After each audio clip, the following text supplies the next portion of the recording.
Bonjour, je m'appelle Kwaku Bediako créateur. My brand is called Chocolate by Kwaku Bediako, which is a high fashion brand, and Cacao, which is our casual, affordable luxury range. This is my first year at African Fashion Up. Really excited. It's showing so much promise, and I can't wait for the next couple of years to watch it unfold, to blossom into the biggest thing ever to happen to Africa and Afrocentric minded brands.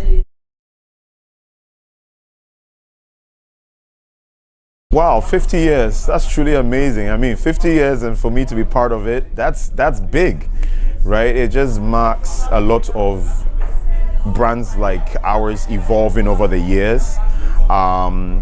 It's just testimony that fashion is not just restricted to one caliber of people, but it is the way of life of different people. And so for me, 50 years marks a celebration of celebrating different cultures and different brands. And so I'm really truly happy to be part of this 50th anniversary of the Fashion Week.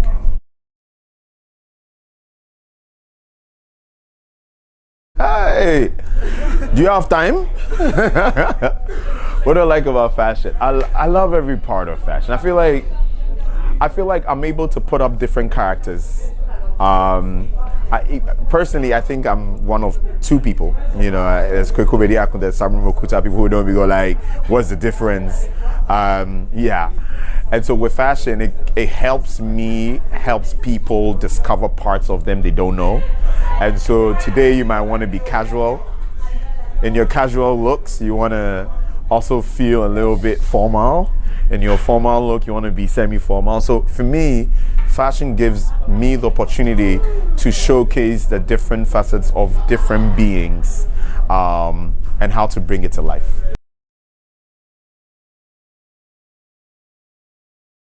It's truly an honor for me. You know, it's a big deal. It's a big deal because, you know, you have to give credit where it's due. Okay. You have brands that have been in existence for over 100 years that have built certain affinity with Galeries Lafayette. And so to have our brands, which is barely 10 years, 11 years, being in the same mix and offering the same affinity, it's just truly an honor.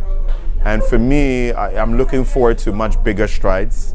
I'm hoping next year we'll get a much central location. And then we'll be in the hearts and faces of shoppers. But for me, that dress is everything. Location, location, location. Big ups Lafayette.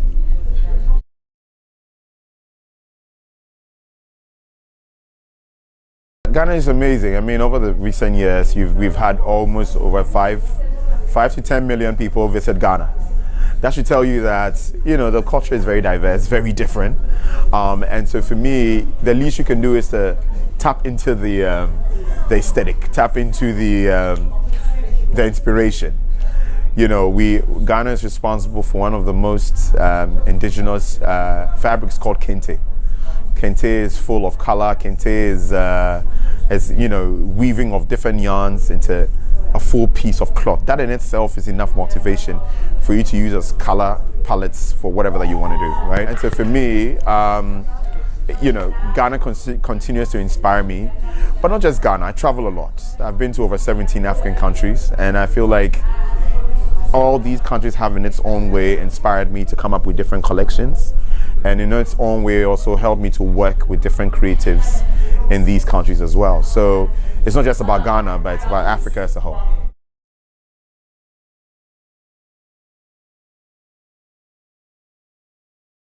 No, it is imperative.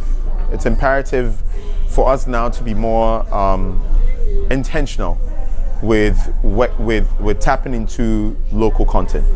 For me, building a new brand, Cacao, was our response to sustainability, to an eco-friendly brand, and to tap into local artistry, kids in deprived areas. You know, there are so many different cocoa growing areas or different farm growing areas that kids are forced to get into farming. They don't even get a chance to even go to school. What happens if these kids were properly trained in some form of arts and then, you know, get one or two talents honed out, you have a new brand out, and so for me, establishing cacao was set up for that particular reason, and we're dedicated to that. We're not just dedicated to that, also we're dedicated to climate change. What are we doing with our old fabrics? When you take a look at my back, this is full of different fabrics, which were pretty much going to end up in some dumpster. If I could have that jacket as well. This is from remnants. This is basically from remnants, right? That would have again been swept out. And so for me, it is important that, as we're working with local content, it's not just the labor, but also about how our community and how our environment, we're being particular and intentional about it. Yeah.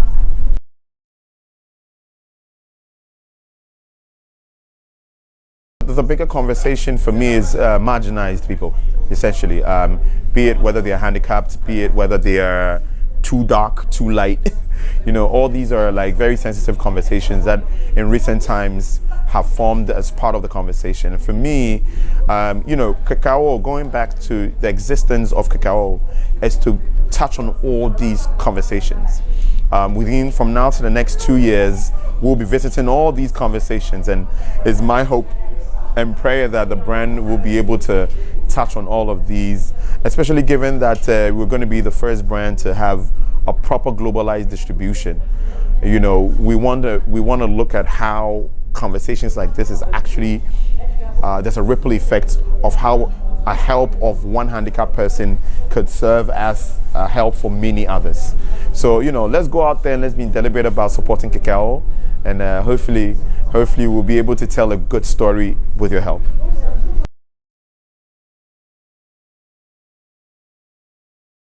I think that shelter is shelter.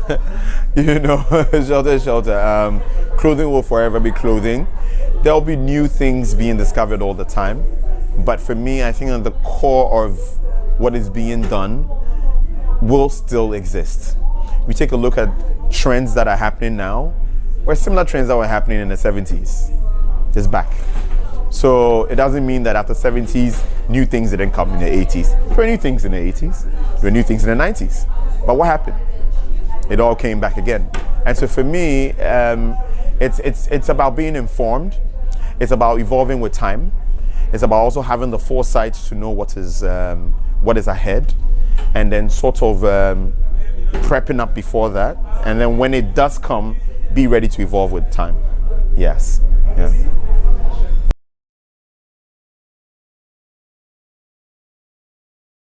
So massive shout outs to African Fashion App, Valerie, Arnaud, Regina, I don't know where she is now, Sarah, and everybody who's been part of it. The team has been awesome. For me, again, I know it's business and everything, but again, it's the opportunities, the platform. It can only get bigger from here. And so big ups to you guys, and you guys are doing amazing.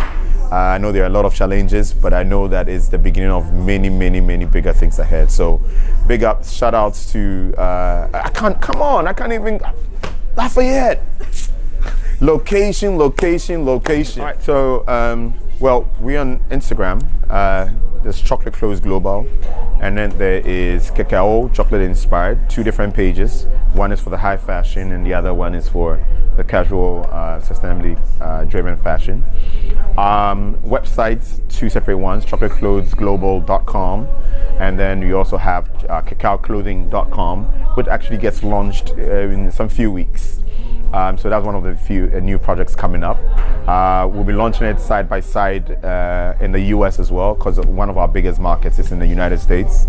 In terms of stores, we have a main store at the Kempinski Galleria Mall in Ghana.